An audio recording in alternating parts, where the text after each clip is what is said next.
Welcome to the Heat of Command podcast, mastering the art of fire service leadership. Where we, your hosts, aim to teach you how to use introspection and self-reflection to be your most authentic, genuine self, leader, and human being. And now, here are your hosts. This is Kyle Matusik. And Carrie Henderson. Thanks for joining. Happy New Year. 2025 is upon us.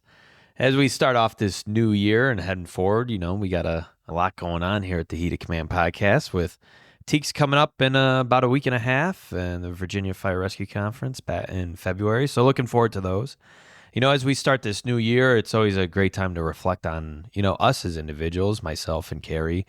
And, we've been at this will be our third year at TEACS. So, 3 years, not necessarily the podcast that long, but for us. And I think it's a good opportunity for us to kind of look back at where we've been and where we're at, and maybe a little bit about where we're going in terms of this podcast. But more specifically, the things that Carrie and I talk about, specifically, my key to effective leadership being introspection and Carrie's being authenticity, but how this journey has affected us personally, as leaders, as people, husbands, wives, in the firehouse, all that stuff. And, kind of the lessons we've learned, and whether they be easy or hard, but the lessons we've learned over the course of kind of this journey of going out and speaking to different people across the country and doing this podcast and just having these conversations about leadership and some of the challenges that are faced and kind of where we're at today and what it's done for us. Yeah, that sounds awesome. I can think of so many examples lately where the Carrie from 3 or 4 years ago would have handled things so differently. And so I like that we're doing this episode right now because there have been several instances, and I can talk about them as we get into this without revealing too much, where I really had to look within and use some of these things that we've learned and talked about and developed and that we preach about and figure out like what role do I take in this, and what blame falls on me for these things or not. And the old Carrie would have been instantly defensive or maybe even taking it really personal. But yeah, just defensive mechanisms would have gone up really quick. And now I look at things so differently and approach things so differently and a much more calm, and I don't take things as personal, and it just feels so much better. There's just this calm. And that's when you talked about us doing an episode like this, and all I kept thinking about was, to me, if I had to give a word to the development part, is calm. And I think you feel a little bit differently because you get a little irritated sometimes that you've done this development and now you have to live in it. But for me, it's a calmness, and I like it. No, I got to agree with you. I think that word is perfect, calm. Even in the face of adversity, not necessarily on operations of the job, but just adversity in life and people you have to deal with. I would absolutely, and I think my wife would agree with you, it's just this sense of calm. Even though you might not agree with what's going on or know how to handle it appropriately, regardless of any of the variables that are in place, there is just having that sense of calm. And I think that's huge. If you find yourself getting to that point out there, that probably means you're headed in the right direction, which is pretty cool. So, as we enter this new year, as we reflect back on where we've been and where we're at today, we encourage you to do the same as well. But yeah, I would agree with it, calm in general.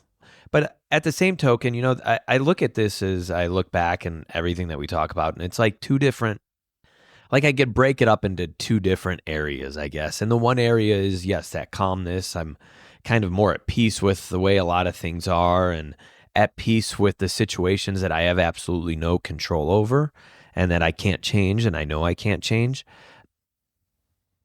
So, it's having that. But at the same token, sometimes as we learn and grow and, light bulbs go off in our head and we bring up good topics and we have discussions where I haven't thought about some of these things and, you bring up some good points and I start thinking about how to implement or, and then you walk into work and sometimes I'm like, man, I wish I could do this, but I know I can't, you know?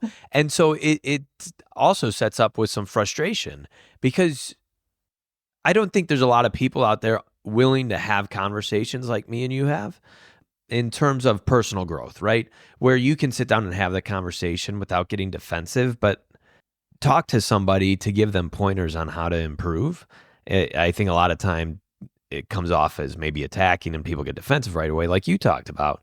So it's just hard to do. And sometimes when you're in environments that you know, right? I mean, for our listeners out there, like I get it. There are environments where there are so many roadblocks that you are not going to be able to do anything that we talk about. So then it's like, okay, how do I continue to pursue effective leadership? How do I continue to pursue being a good human being?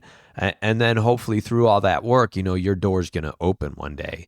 And I guess it's having that hope behind that and utilizing the adversity and those frustrations for further growth, which again, I mean, that's a challenge in and of itself and could really challenge you emotionally in a lot of different ways and a lot of different ways where people just don't understand. You know, it's, I think when people go through growth, especially in our industry, a lot of people around, and again, specific to our industry, a lot of people around, and it could be in other industries as well for that matter, I just don't know. They may not be supportive of that growth, or it's not that they're not supportive, they just don't understand. And so as you go through these changes and maybe you try a new tactic that we've discussed about, you get questioned a lot, and it can be looked at as you're trying to do something or get something over on somebody or do something. And all you're truly trying to do is grow. But I can understand how it could be extremely hard in our industry to do something like that. So it's the encouragement I could give there is just to have that hope and there's a reason behind it all. And the challenges we face in life, is meant to build us up, not tear you down.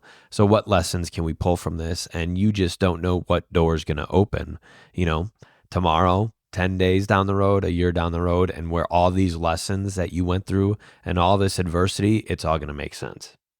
Yeah, and it's not a one-time thing either. So, like, what I mean by that is when I first started getting interested in what authentic leadership was or being authentic or how could I be more genuine and like what was going to be my style or like where was I going in my career with some of this stuff, I was super interested in it because it felt right for me. But it took a long time, and Yeah. I'm it's still changing for me. But I think now that I look back, when I first started getting into or interested in authentic leadership, I think I went in the other direction. I was Yeah. trying too hard to be authentic. And I wasn't being authentic because I was like, okay, am I being authentic? Am I being authentic? Well, I was like overthinking it and showing up and like I couldn't be myself because I was trying to be authentic. Well, that makes you not authentic. Right. So it came up, I think I didn't feel genuine. I didn't feel authentic. And I'm like, wait a minute, this feels worse. What's happening? And so I had learned this term actually from my therapist about like creating space. Like when you meet someone and you really want to make a good impression, or it's not always that making a good impression, but like you meet somebody, I always approach it as I want this person to feel comfortable around me. I want to show up for this person as they need me to show up for them.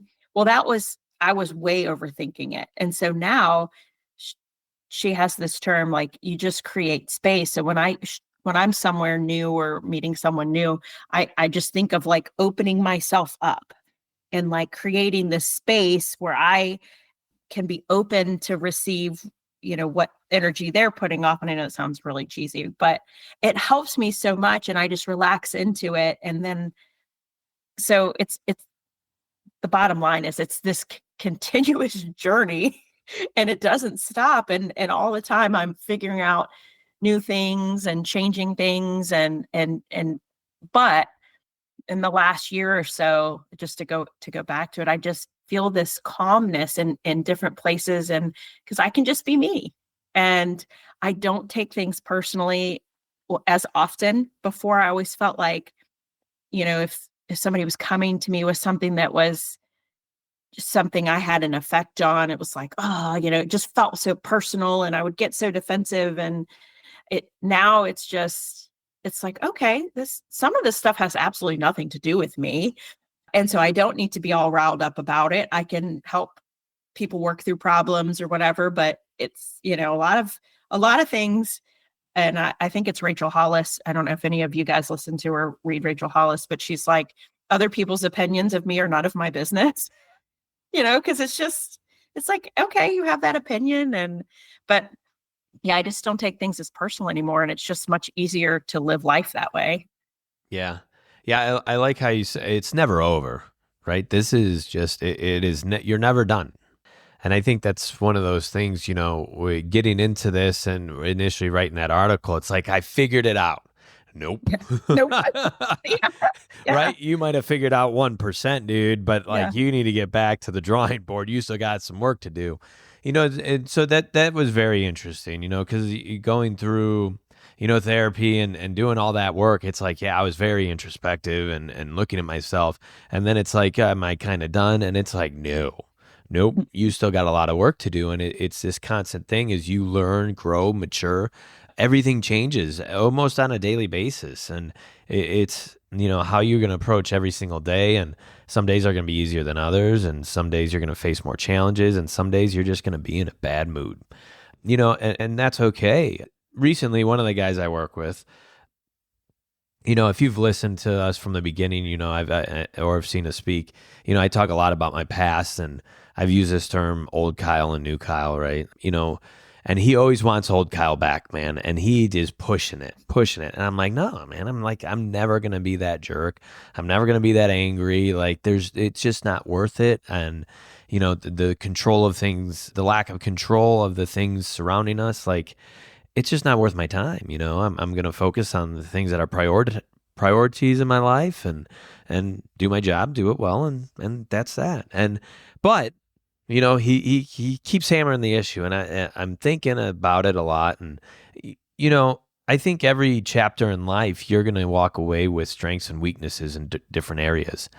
So I started thinking about him saying that and really looking at, maybe he doesn't mean the complete package, right? Maybe he means just certain parts. And I'm like, well, what's bad about certain parts of my past, And it's like, well, maybe he's onto something. And like, I understand what he's saying, where I don't need to go back to completely who I was, but bring the things that people wanted or you enjoyed about yourself, like bring them with you.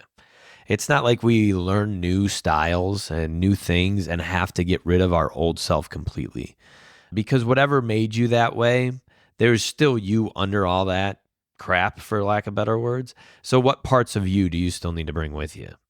Right? Think of it as like a Lego set or whatever, and you're still building those blocks. Well, we still need those blocks to build that foundation.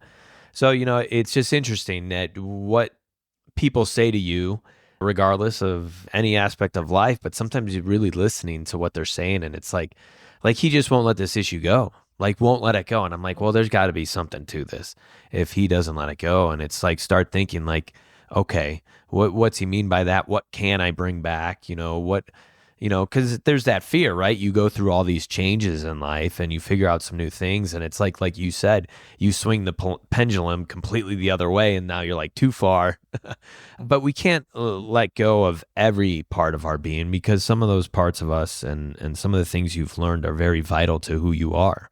So don't lose sight of that, because it's very easy to, as you go through a growth process, to let go of everything. But there's parts of that you need to keep with you. And I think that's one of the things that, especially over the last 6 months, like I've really been like listening to and trying to examine that a little on a deeper level of what that means and how I can do that a little bit better and still bring those old parts with me. Man, this growth stuff is just hard, Carrie. I could take a nap just talking about this right now, But like, is it all worth it? In the end, is it worth the work and the challenges and the criticism? Because let's face it, anybody who goes through growth, you're going to face a lot of criticism as well. And sometimes, my wife and I talk about, props to my wife. I'll put a shout out for her. Not that she listens, so she won't know one way or the other.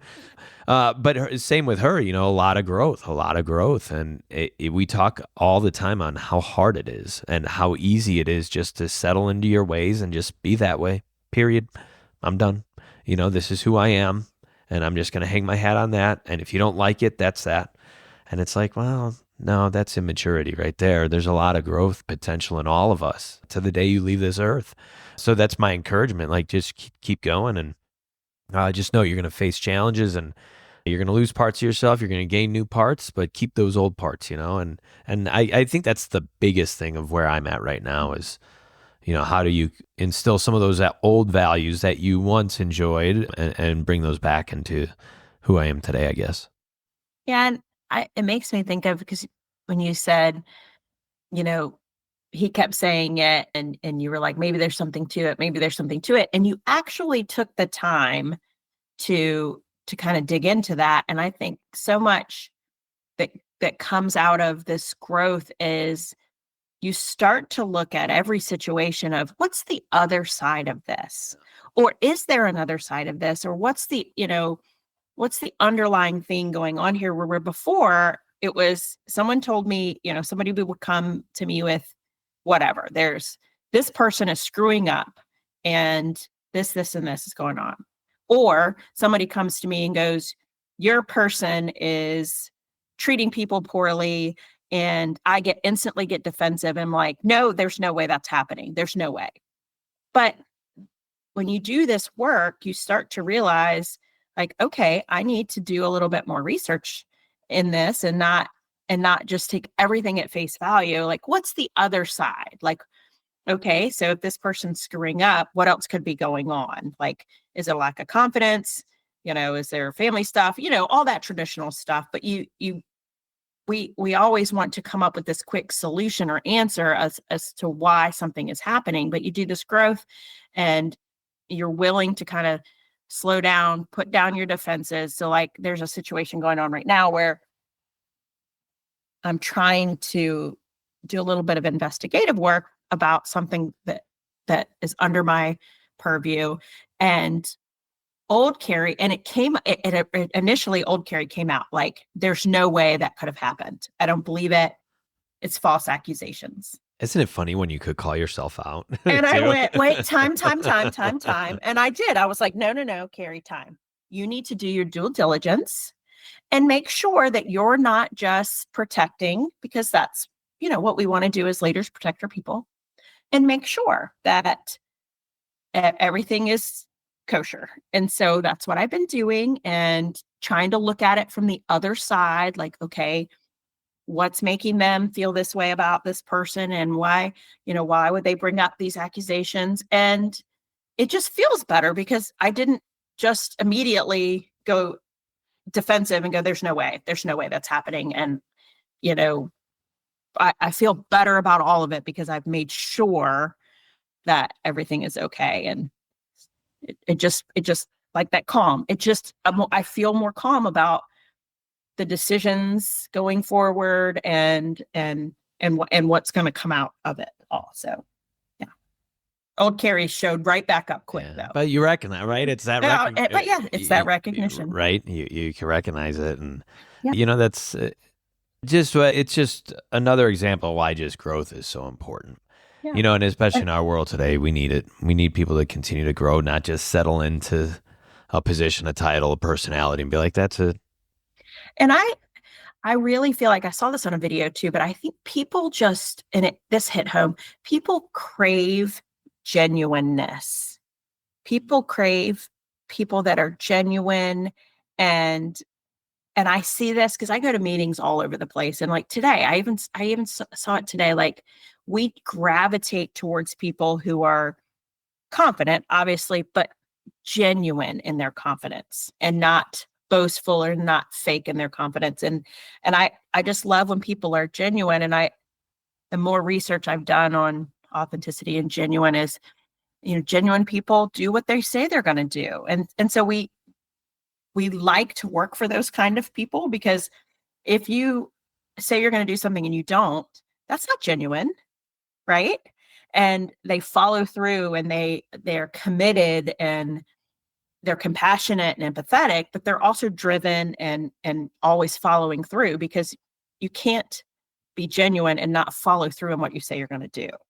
So it's not just about being nice. I think people think being genuine is about being nice and kind, but it's not. It's all these other things. It's you're showing up for people and you're doing what you say you're going to do. And we crave that. And the world we live in today where people are fake and they're faking it till they make it. And so I love to be around a genuine person. Yeah, I think through all this too, one thing I look back and like what's the things that kind of maybe bother me now or the things I see now. And it's just what you said. You see that people just aren't genuine. And what I see now, and I think we've talked about it before, I'm so aware of what people say versus what they do. Yeah. And there is usually a stark difference, and it's like people, you could say whatever you want, right? We could say whatever we want, but well, what are you doing? Because the action speaks so much louder than words. And I know that's a cliche term, but it's so true. And if you say that, our employees are our best asset, yeah. Yeah, how many organizations say that out there? But what are you actually doing to show that? A Yeah. $20 gift card at Christmas? No, that's not good enough, right? It's just not. So it's looking at those things. So if you're saying these things, what are you doing to back them up? Because words are just words. And I'll tell you right now, everybody sees right through those words. And if you're not backing it up, you have no credibility, you have no authenticity, and it becomes this thought that whatever it is that you're doing is you're in it for yourself because you're making yourself feel better by what you say. You could go to the bosses and be like, well, this is what I tell them. And nobody's asking, well, what are you actually doing? So actions and words, it's not just what you say, and I would challenge you. What are your actions doing to back up what you think? So don't say anything. Just what are your actions? What do your current actions say about you? And I think that tells a lot. But with me and you sitting around talking, that's one of the things that I really have started to I guess notice most recently as well too, is really notice just that stark difference of actions and words. Yeah. And I don't know if we have any executive leadership folks. And this is not just fire service, but Right. and I want to give an example, to something that when we say, if people are your greatest asset, an example of how to start to show that is something I saw our fire chief do. We had to do, this was probably, gosh, it's probably been 5 or 6 years ago. We created a strategic plan that goes through the year 2035. The county as a whole was doing this, and each department had to come up with their own internal stuff. And so we're working through this, and we had this whole list of things that, we needed to accomplish before 2035. And they were broken down into 5-year segments, what we were going to do each 5 years. And, it's all this stuff, new stations, new trucks, but there was a lot of human capacity stuff. So second sets of gear for cancer prevention and better physicals and peer teams and mental health stuff and just a lot of human capacity stuff. And that was in there, it's all mixed in with all this. And the fire chief said, if we are going to say that our people are our greatest asset, number one has to be all the people stuff. It has to go first, and we have to show people that we mean it. And so it went number one, and it was first. And we did all of those things first because we wanted people to feel that and not just say it. It needed to physically, visually be number one, and us to actually do that. And I think people really started to feel that was true. And it was words, but it was actions too, but it was visually there. Yeah. Too. So yeah, that makes a lot of sense. Yeah.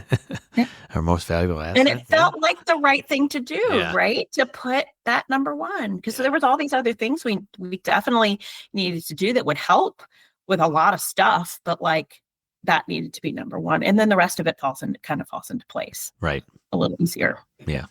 Yeah. It's taking the risks and moving down a path, even though, again, you're going to face change is going to be difficult, right? If you're trying to change a culture, change whatever, change yourself, you're going to face a lot of adversity, but it's just staying the course. Culture change and shifting is not easy. And many don't do it because of that, and facing the backlash that you will get from above and below, right? And people just don't have the strength for that, and are so self-serving in this day and age that it just doesn't happen.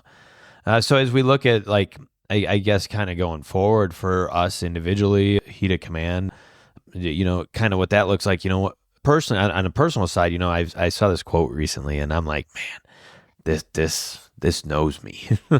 It said something along the lines, and many people might have seen it already, but it said something: I want to surround myself with people who stand up for me when I'm not in the room. And I was like, so like my future, like I want to find those people, right, that I'm surrounded by at work, because let's face it, and I know in the firehouse things just how things are in a firehouse, right? We get it. And that kitchen table, a lot of talking happens.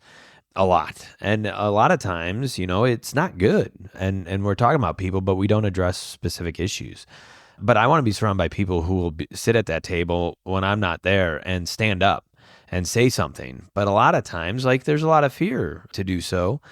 And, I was guilty of that once too. So, and then sometimes you go and address these issues, and then you become the bad guy and everything. So it's like this lose-lose. But it's just like, wow, just how powerful that is to have that kind of people around you, and you don't even need to know what happened. Like, it's just happening. That's kind of like, as I look forward, like that's something I want, right? And it's like, how to get there. And can I promote that type of atmosphere? Sure. But again, as I talked about, change comes scrutiny and backlash. And, people use the cop out, oh, we're just joking. No, you're not, right? Like, you can't start throwing these things when you're called out on some of this stuff. Oh, it's just a joke. You can't take a joke. You're sensitive, right? And there comes the narcissism and gaslighting. And it's like, well, don't try to blame me for me telling you how I feel, right? So it's just a very interesting dynamic. But that quote I saw recently, and I'm like, yeah, that's like forward thinking and looking, is how do you create that type of culture? And then how do you find that type of culture? Yeah, that's a good one. That's a really good one. I think for me, my goal, this year I really was interested in ownership, and like what part do I play in any of the problems around me, or how do I own that, and own y- the even when the people around me make mistakes, how do I own some of that too? And so that's kind of where 2024 ended up. For 2025, this gonna sound maybe silly, that two things: that my solution is not the only solution, and to be quiet. I have always spoken my mind and been very opinionated, and I I think I just want to be more quiet this year. I want to listen more and let other people take the lead on things, and let other people work through stuff so they can have their own growth. So that's my goal. I like the quiet. And it's crazy how much, like, you learn from being quiet. Like, this whole year, I got move shifts, and I was pretty quiet this whole year, like, just kind of observing. People don't like that, Carrie. I'm going to tell you that right now. People are like, why is she quiet? Like, what's Yeah. going on? And you're just there, sitting there, just taking it all in. But it's good. It's good for both sides, like you said. Yeah, I think I need to let other people work on stuff, Yeah. because I just have a habit of, I know I can do it. Just let me have it, give it to me, and I'll take care of it. But other people don't learn that way. So don't give my opinion as quickly, and just listen. So we'll see how it goes. Very cool. My mom, if she's listening to this, my mom is probably laughing hysterically, like, there's no way that's happening. Well, let's see. Now we can hold each other accountable, right? That's right. That's Yeah. right. Yeah. Awesome. Well, this has been good. Well, what about us? What about the heat of Uh, command? Where are we going, Carrie? well, we've got Teaks coming up Yeah. week after next, and we have a Virginia Fire Rescue Conference in February. And I, the we haven't talked a lot about like our year other than those couple of things, but I just think for us is growing this podcast, and maybe we have generically kind of talked about branching out and not being so fire service focused, and welcoming in any industry because it applies to everyone. Absolutely. It really does. And that, we would like everybody to listen and feel like they can get something out of this. So we shall see. Yeah. What do you think? Yeah, I'm with you. Getting out, branching out in the corporate world a little bit. For me, locally, I've gotten, I started part-time job working with an emergency management, so I got a couple pro bono gigs doing some critical thinking presentations. So that's kind of cool, and seeing how we could bridge that over into the public sector and or the private sector, corporate world as well. So I think it's just getting out there and seeing the needs and how we best can approach that together. So I think it's still another year of growth. I think it's been a pretty cool journey to see the growth. I'll put this out there like we have numerous times. If you know any young people who want to help us out on some social media, that's the one area we really struggle at. So it's still cool seeing the growth that we get without having any of that.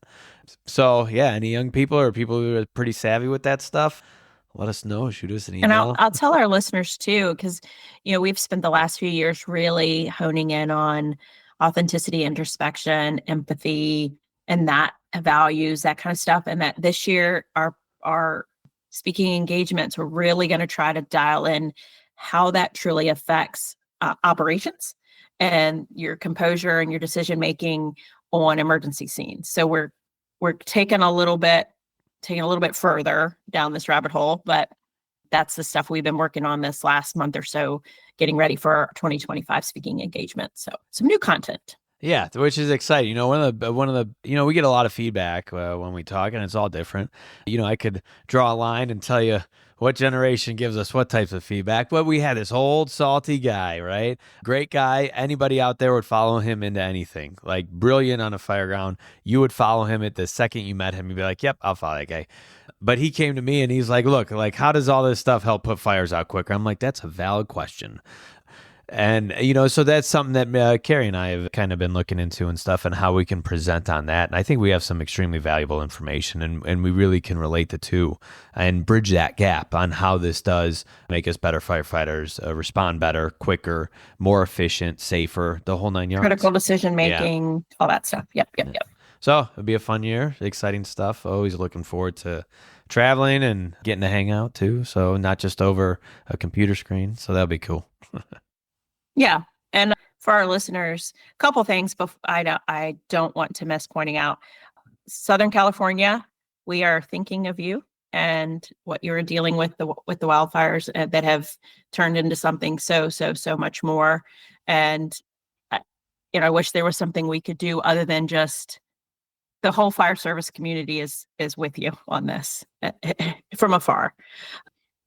There was something else and I've lost it from my brain that I was going to bring up for 2025 or for other notes.